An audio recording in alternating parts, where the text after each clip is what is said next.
Welcome to the Naomi Show. Hello and welcome back to the Naomi Show. Now, in our last episode, I was talking to psychologist John Aiken about how having a negative attitude when it comes to relationships can be really destructive and ruin your chances of romance. So, John, what can you do about it? Okay, well, the first thing you've got to do is look at dating in a different way. No longer can it be a process of rejection, whereby you're thinking, I'm not good enough, I'm a failure, something wrong about me when things don't work out. You need to look at it as a process of elimination.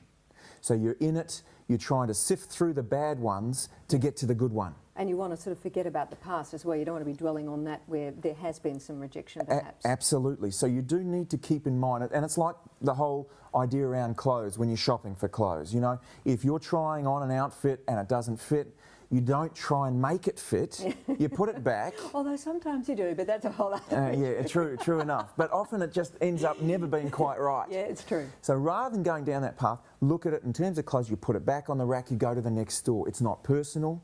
You're looking to sift through the bad to get to the good. So that's the first thing you need to do with your mindset. Yep. The next thing you need to do is you need to make sure that you are able to deal with setbacks.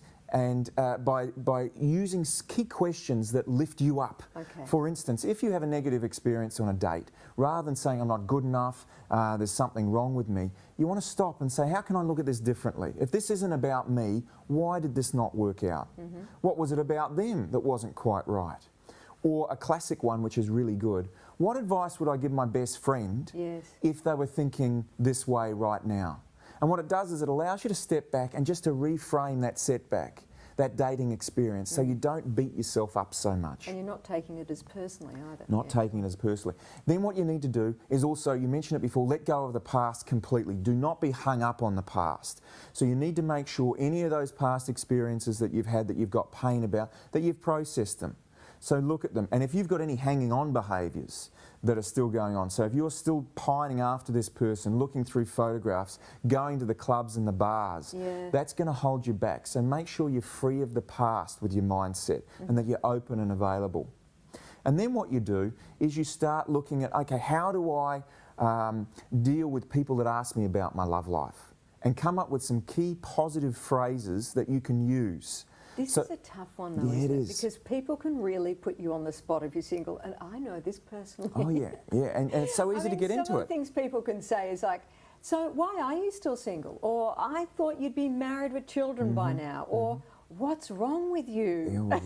That's a shocker.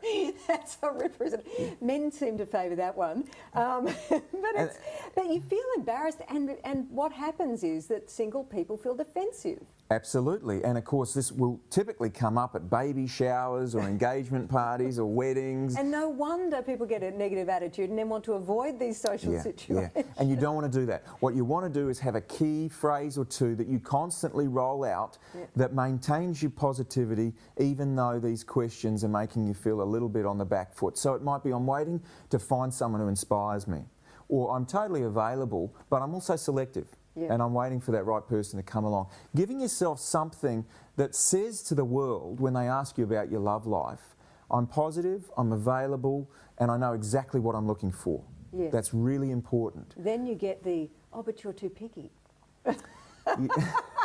And then you say, well, you're in a bad relationship, so I'm happier being me than you right now. You know what I mean? And it's a tough one. It is a tough one, but as long as you're being positive about that when people ask you, it's very important. And then the final point with keeping a strong positive mindset about all of this is avoid victim sessions and avoid putting yourself down in public.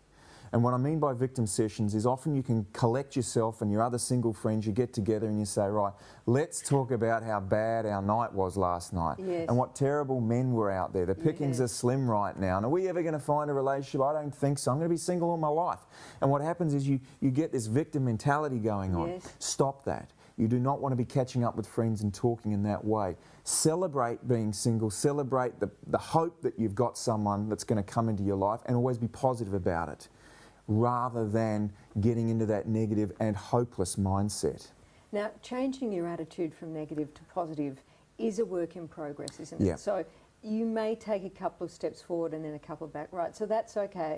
Absolutely. It's not easy to constantly be in this positive mindset. No, it's not. If things go a little horribly wrong. That's along the right. way. That's right. And particularly when you throw in the mix long weekends or holiday periods where you're spending time on your own. And I know before I met my wife, I would often sit around going, "Gee, when is this ever going to happen?" And sometimes you'd stop and think, Weekends and Sundays are the worst, aren't and they? maybe I am doing something wrong. And then that throwaway comment that Mum said, maybe I should listen to that. And then it just sort of spirals.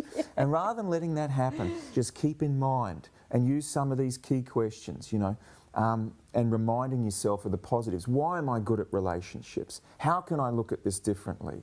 Use that phrase, I'm waiting to be inspired. Yeah. I'm selective, but I know what I want. These sorts of things. And just essentially, it's like anything else. You practice it. Yep. And after a while, it starts to become second nature. Also, using a trusted friend can be very helpful to keep your positive mindset. If you feel like you've been knocked back, it's Easter time, you're sitting around eating too much chocolate and drinking wine, you think, I need a friend to pick me up, use that friend. Yep.